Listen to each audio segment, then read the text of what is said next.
नमस्कार। आज हम ऐसे शख्स की कुंडली डिस्कस करने जा रहे हैं, जिसने 3 बार हमारे देश के प्रधानमंत्री की शपथ ली है, 3 बार गुजरात के मुख्यमंत्री रहे हैं, आरएसएस के प्रचारक रहे हैं, हिमालय पर साधना करने, तपस्या करने भी वो गए हैं और जो नोटबंदी हो, सर्जिकल स्ट्राइक हो, अयोध्या में मंदिर बनाने का मामला हो, महिलाओं को सम्मान दिलाने की बात हो या कोरोना काल में जो टफ टाइम था, उसमें सभी के खाने का इंतजाम करना हो।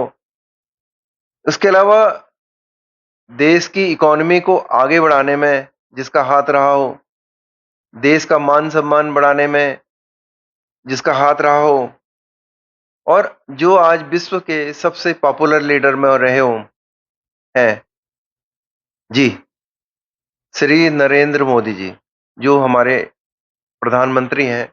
आज हम इनकी कुंडली जो है डिस्कस करेंगे। इनका जो जन्म है अनुराधा नक्षत्र में है, वृश्चिक इनकी राशि भी है और लगन भी है। इनका जन्म जो हमें इंटरनेट से मिला है वो 17 सितंबर 1950 का है, गुजरात का। पहले घर में मंगल और चंद्रमा है। चौथे घर में इनका गुरु वक्री है। 5वें घर में राहु, 11वें घर में सूर्य, बुध और केतु, 10वें घर में शुक्र और शनि बैठे हैं। जिन लोगों का जन्म अनुराधा नक्षत्र में होता है, वो लोग उनके बारे में कहा जाता है कि ये ईमानदार होते हैं, विश्वसनीय होते हैं, दूसरों से बात करते हुए ये सतर्क रहते हैं और मित्रता निभाते हैं। दूसरी ओर जो वृश्चिक लग्न है उसके बारे में कहा जाता है कि ये लोग सीक्रेटिव होते हैं, शांत होते हैं और शारीरिक रूप से देखें तो इनका जो अपीयरेंस होता है संवेदनशील होता है और ये दूसरों से बातचीत करते हुए जो है सतर्क रहते हैं। चलो इनकी कुंडली को हम डिस्कस करते हैं। अच्छा, उससे पहले हम देखते हैं कि ये जो अभी तक हम मोदी जी को जानते हैं, जब ये गुजरात में मुख्यमंत्री थे, तो गुजरात के लोग तो उस समय जानते होंगे। लेकिन पिछले 2014 के बाद ये देश के प्रधानमंत्री रहे हैं, तो पूरे भारत ने और विश्व ने इनको अच्छी तरह से देखा है, इनकी कार्यशैली देखी है।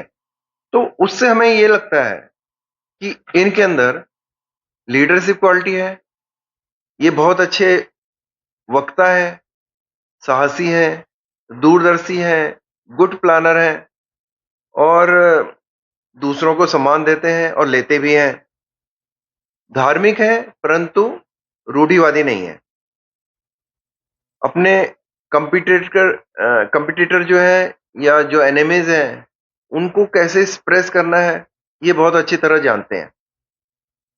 नॉलेजेबल है, दूसरों की बातें सुनते हैं और अगर कोई नई बात आती है, नया सब्जेक्ट आता है, तो उसको ये जानने की कोशिश करते हैं, उसको समझने की कोशिश भी करते हैं।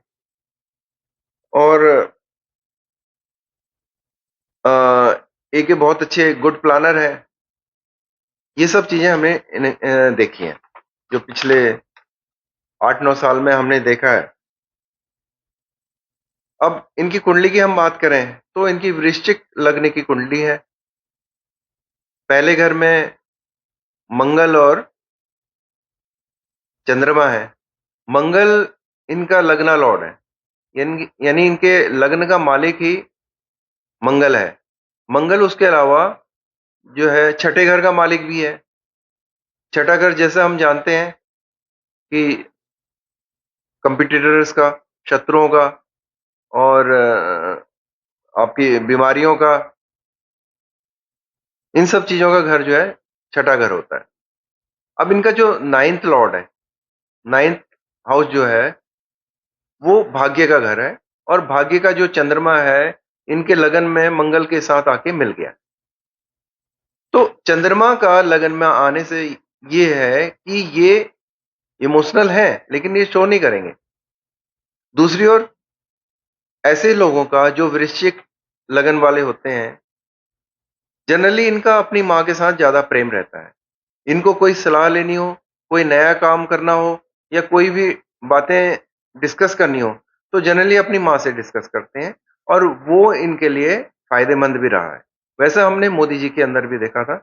ये जनरली अपनी माँ के पास मिलने जाते थे, उनसे काफ़ी देर तक बातें करते थे और माँ भी शायद इनको बहुत अच्छा प्रेम करती थी। दूसरी ओर हम देखेंगे इनका जो गुरु है, चौथे घर में है। चौथे घर में वक्री शनि, वक्री गुरु,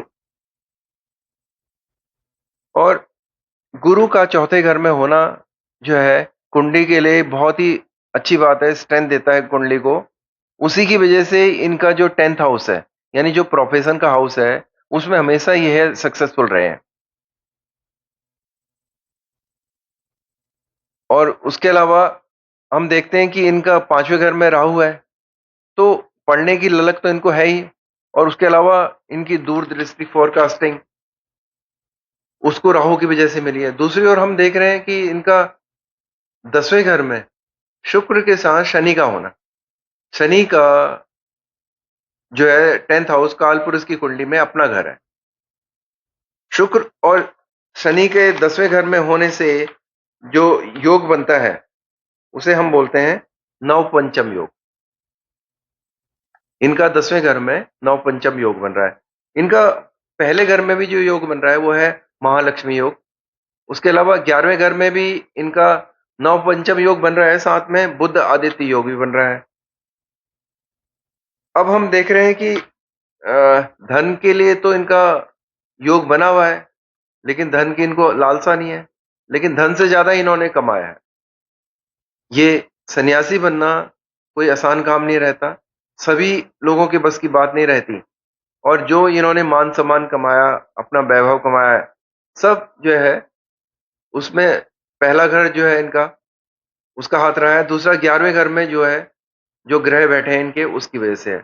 दूसरी ओर हम देखते हैं कि इनका नवांश और जो दशमांश है वो कर्क लग्न का है। कर्क लग्न में दोनों में, नवांश में भी और दशमांश में भी मंगल बैठा हुआ है। अब कर्क लग्न के लिए मंगल जो है योग कारक हो जाता है। इसके अलावा जो हम आगे देख रहे हैं, और हमारा अभी प्रश्न ये था कि अभी जो इनको दशा चल रही है वो चल रही है मंगल की।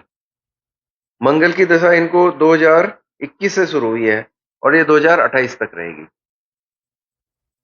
अभी जो ये चुनाव जीत के आए हैं तो इनको पूरी मेजॉरिटी नहीं मिली, लेकिन ये प्रधानमंत्री बने हैं। अब हम देखना ये चाहते हैं कि आने वाले टाइम में इनका समय कैसा रहेगा। मंगल की दशा वृश्चिक राशि या लगन वालों के लिए उनका अपना लॉर्ड होने की वजह से हमेशा ही अच्छी रहती है। कुछ घटनाएं तो देखिए प्रकृति की होती हैं, जैसे इनकी माँ का देहांत हुआ, वो तो नेचुरल है, उनकी उम्र हो गई थी। इनको इस बार जीत मिली, लेकिन उतने मतों से नहीं मिली, उतने सीटें इनको नहीं मिली, लेकिन फिर भी तीसरी बार ये चुनाव तो जीते, प्रधानमंत्री तो बने। अब आने वाली जो 2025 है, 2025 में मार्च के बाद जो है इनकी जो ढैया है वो समाप्त हो जाएगी और दूसरी ओर इनकी मंगल की दशा जो है चलती रहेगी। तो मंगल की दशा इनको 2028 तक है। तो निश्चित रूप से जो इनकी क्वालिटी है, ये आने वाले समय में अपना, अपने देश का, अपने देश की इकोनॉमी का, अपने देश के लोगों का हित करते रहेंगे। ये समाज के लिए कार्य करते रहेंगे, इसमें कोई रुकावट नहीं है। दूसरा, इनको अपोजिशन वालों से या जो इनके एनिमीज हैं या जो सीक्रेट एनिमीज हैं, उनसे कोई डर नहीं है, क्योंकि इनका जो मंगल है, मंगल जो है अपने घर में बैठा हुआ है, लगन के घर में बैठा हुआ है। और उसके अलावा वहां से जो है छठा घर जो है बुध का होता है। बुध जो है इनका 11वें घर में बैठा है।